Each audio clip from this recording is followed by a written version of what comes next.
In the industrial cleaning industry, it is very important to follow strict guidelines about the dosage of the disinfectant.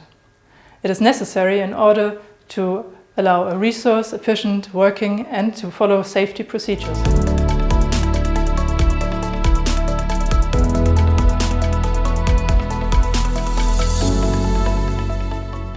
Hello!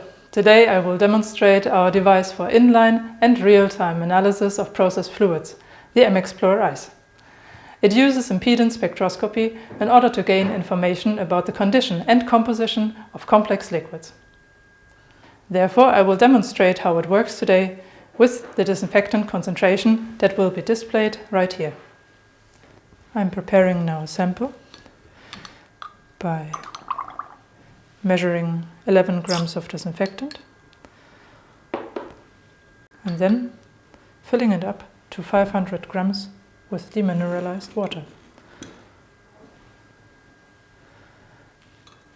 The explore.eis is used to measure impedances, that means frequency-dependent resistances, in a hyper-broadband frequency range.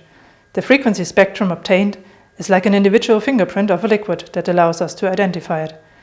This lets us match the impedance values to a concentration value, which is shown directly on the display. The value output happens in real time and continuously and can also be provided digitally. If you happen to have a topic that you would like to investigate with us, send us an email or give us a call.